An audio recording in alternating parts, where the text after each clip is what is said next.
भारत रत्न बाबा साहब डॉक्टर भीमराव अंबेडकर की आज जयंती है। इस अवसर पर धनबाद के डीआरएम चौक पर स्थापित बाबा साहब की आदमकद प्रतिमा पर भाजपाइयों ने माल्यार्पण कर उन्हें श्रद्धासुमन अर्पित किया। इस मौके पर विशेष रूप से भाजपा प्रदेश अध्यक्ष सह नेता प्रतिपक्ष बाबूलाल मरांडी, धनबाद विधायक राज सिन्हा समेत तमाम जिले के भाजपा नेता एवं कार्यकर्ता उपस्थित हुए। बाबूलाल मरांडी ने इस अवसर पर कहा कि बाबा साहब ने देश को संविधान देकर एकता, समानता और समरसता का संदेश दिया। आज भारत जिस लोकतांत्रिक मूल्यों पर मजबूती से खड़ा है, उसका श्रेय बाबा साहब के विचारों को जाता है। उनके बताए रास्तों पर चलकर ही हम देश की अखंडता और एकता की रक्षा कर सकते हैं। विधायक राज सिन्हा ने कहा कि बाबा साहब ने देश को संविधान देकर एकता, समानता और समरसता का संदेश दिया है। भारतीय जनता पार्टी उन्हीं के कार्यों को आगे बढ़ाने का काम कर रही है।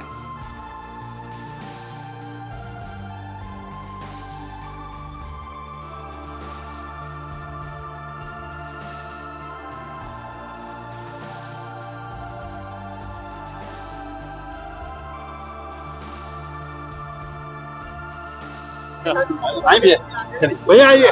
बाबा साहब भीमराव अम्बेडकर जी का जन्मदिन है और आज हम सब ने उनको श्रद्धा सुमन अर्पित किए और मैं समझता हूँ कि आज के तारीख में बाबा साहब भीमराव जी की जो प्रासंगिकता है, उन्होंने देश के प्रति, समाज के प्रति, राष्ट्र के प्रति जो उनके भाव, आज हम उन्हें याद करते हैं और उनके बताए हुए रास्ते पर हम सबको चलना चाहिए। बाबा साहब भीमराव अम्बेडकर जी उनके बताए हुए रास्ते पर कि हम देश की एकता और अखंडता को हम सुरक्षित रख सकते। बाबा साहब भीमराव अंबेडकर जी के बारे में ये लोगों को पता नहीं कि वो जम्मू कश्मीर में जो 370 धारा लगा था कि उनके वो विरोधी थे। तो भारत का विभाजन भी वो नहीं चाहते थे। ऐसे अनेकों प्रसंग है जिसके बारे में आज बाबा साहब भीमराव अंबेडकर जी को हम याद करते हैं।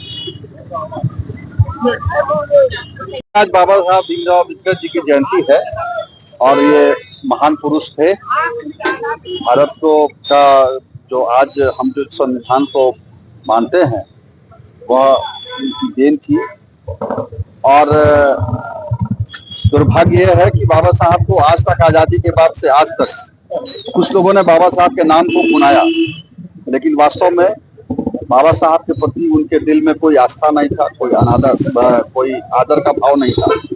बाबा साहब को हमेशा उन लोगों ने उपेक्षित करके रखा, केवल उनके नाम का इस्तेमाल किया। आज धीरे धीरे अब सच्चाई आ रही है। जब से हमारे देश के प्रधानमंत्री नरेंद्र मोदी जी बने, तब से लगातार बाबा साहब को सम्मानित करने का उन्होंने काम किया। यहाँ से लेकर विदेशों तक में बाबा साहब को सम्मान देने और दिलाने का भी काम किया है। ये आज के दिन हम लोगों के बीच में ही जाते हैं, लोगों को बताते हैं कि बाबा साहब के सपनों का भारत क्या था। बाबा साहब ने भारत बंटवारा का हमेशा विरोध किया।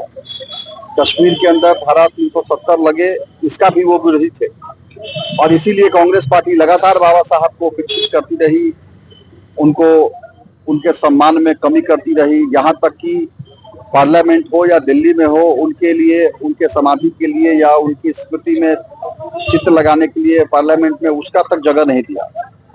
तो इस प्रकार के अनेकों कार्य आज भारतीय जनता पार्टी ने, की सरकार ने, एनडीए की सरकार ने बाबा साहब को सम्मानित किया और हम उनको आज के दिन याद करते हैं, उनके किए हुए कार्यों को याद करते हैं और संविधान के प्रति जो उनका समर्पण था, या देश कैसे हमारा आगे बढ़े, इसके लिए संविधान का निर्माण उन्होंने किया, हम उनको आज सत सत नमन करते हैं।